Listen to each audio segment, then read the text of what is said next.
안녕하십니까, 닥터수근 임수근입니다. 오늘은 많은 분들이 정신건강의학과 진료 받는 것에 대해서 걱정을 하시거나 가지고 계시는 편견이 있는 경우가 있어서 말씀을 드리려고 합니다.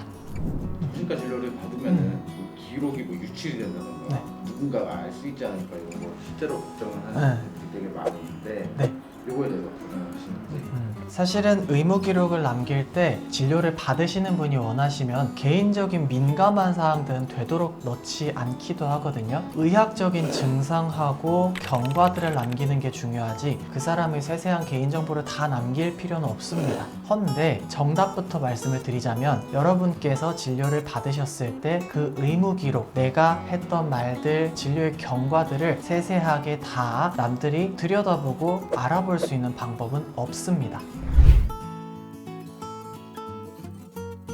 의무 기록이라 함은 진료를 받으시는 분이 보이는 증상 그리고 그분과 관련된 정보들이 차트라고 하죠. 글로 남는 것들을 말을 하는데 그 안에는 투약에 의한 반응도 있을 수 있고 겪었었던 어떤 사건들, 과거에 진료를 받았던 것 그리고 유전 관련해서 가족분들이 어떤 질환들을 가지고 있었는지 그런 것들이 보통 차트에 많이 남게 되는 것 같아요. 진단명 그리고 진단을 내리는 그 과정들, 진단 기준들 그런 것들도 포함될 수가 있습니다. 이 의무 기록이라는 거는 내가 원해서 사본을 받아보고 그것을 누군가한테 가져다 보여주지 않는 이상은 다른 사람이 그걸 볼 수 있는 방법이 전혀 없습니다.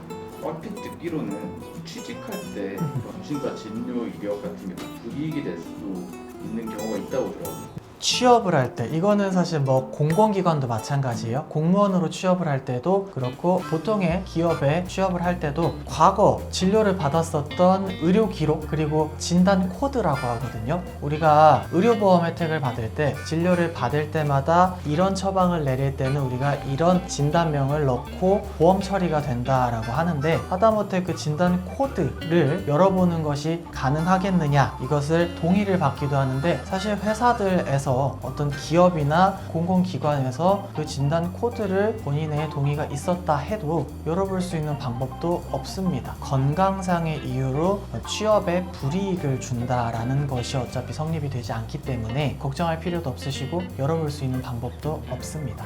그게 실제로 있나요?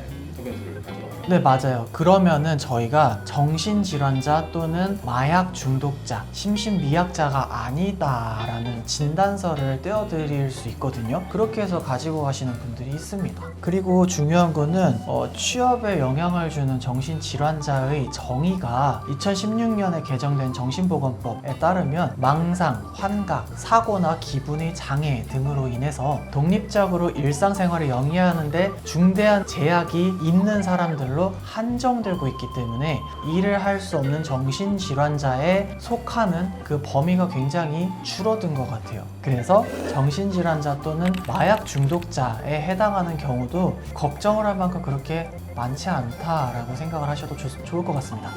가끔 비행기나 기차 운송 하시는 분들 아주 특수한 공공기관에 취업하는 경우 이전에 정신과 진료를 받았을 때 현재 정상 근무가 가능한 상태인지 여부에 대해서 정신건강의학과 전문의의 진단서를 요구하는 경우도 있습니다. 그러면 주치의인 저 같은 전문의가 상태가 일하기 가능한 상태라는 것을 잘 작성해서 드리면 되는 것입니다. 이전의 진료 기록 그리고 마약 검사, 음성이라는 것이 뒷받침이 돼야겠죠.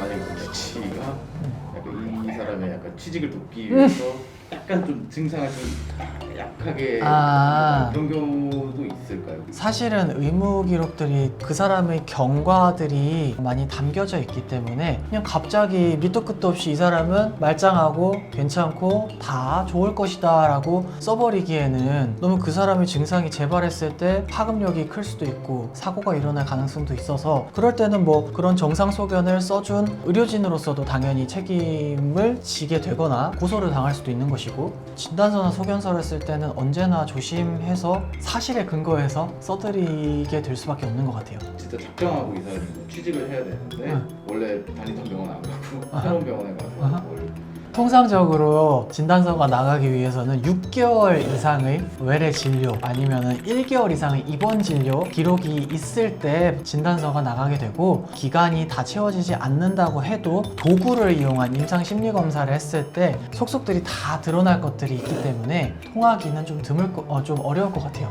반년 동안 그거 이렇게 네네네. 의사를 속이기는 쉽지가 네.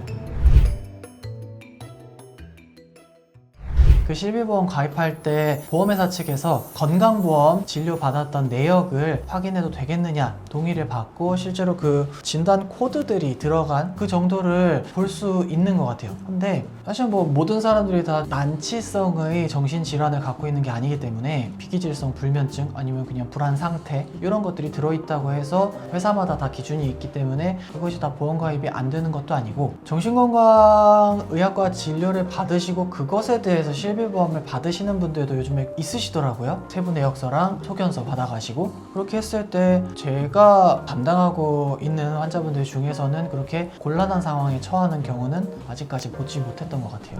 오늘은 정신과 진료를 받으셨을 때 걱정하실 만한 부분에 대해서 제가 궁금해하실 만한 내용들을 말씀을 드렸습니다. 도움이 됐으면 좋겠고요. 다음에도 좋은 컨텐츠를 갖고 찾아뵙도록 하겠습니다. 감사합니다.